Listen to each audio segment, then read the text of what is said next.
I have here the pleasure to interview Bahri Aliriza, President of Polytrade International Corporation. Good morning. Good morning. How are you?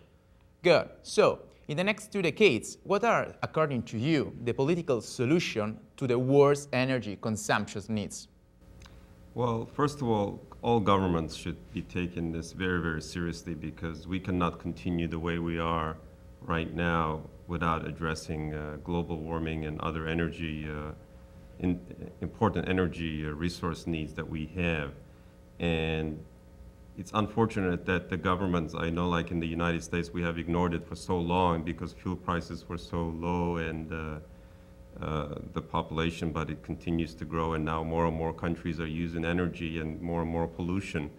And it's sad because we have resources out there. There's a lot of alternative energy resources that we could be using. It could be solar, it could be wind. I mean, there's just so multitude of them. And it's also education and regulations and other things that there's just so much that the government can do, and it has to be responsible. And otherwise, it's costing us more with health issues and other. We end up paying a lot more for it by hurting Mother Nature. So you spoke about algae, solar, wind, natural gas, also ethanol. Do you think this could be used on a large scale, or they are still just sort of not useful for transportation or other? No, those are very good alternative energy sources, and especially algae. I know a lot of money has been spent on algae, billions of dollars, and that's one that I really believe in because algae, it basically addresses the global warming issue dead target on, because global warming is caused, people don't realize, it's by carbon dioxide, and algae would reduce the carbon dioxide that would be going into the air. But there are, like I said, there's so many more. It could be wind, it could be, there's some really neat technologies out there. One of them people might not know much about is the energy that's made from the waves, because the waves are constantly going up and down, and they found a way to compress that and make energy out of it. Switchgrass, which the former president had talked about a lot.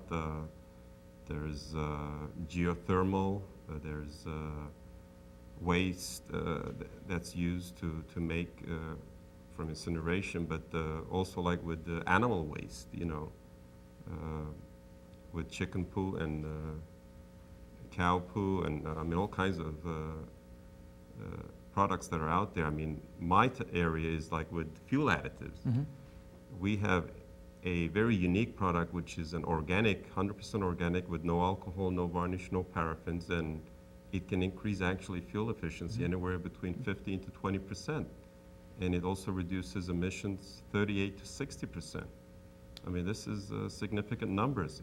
What about maybe the other? Because we as an international investor attending an important meeting at CIS about the world energy outlook. And there we spoke a lot about China, India, and the emerging markets. Do you think there could be a threat in making investments in these alternative energies, or there could be a huge demand for oil and cause the oil peak? Well, Europe initially it was the United States that was the leader in environmental products. Then Europe became the leader because in Europe it's more expensive. Fuel prices are about 3 times more expensive. So they're more conscious and more responsible towards helping the environment as well. But it's mainly for profitability and for economical reasons. I know like in Europe, Germany has been the leader out there, and Germany was big with solar energy, but recently China has taken over, and that has been a threat, I think, because China is leading in a lot of things right now, and we've fallen behind.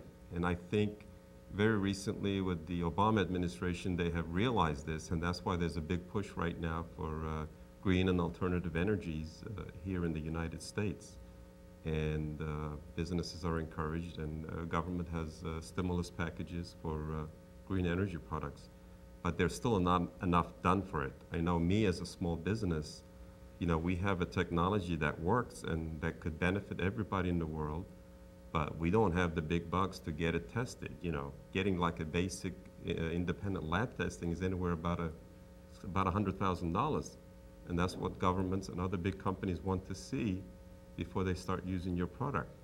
And this is why we're suffering. There has to be more government responsibility to help technologies out there, especially small businesses that have solutions.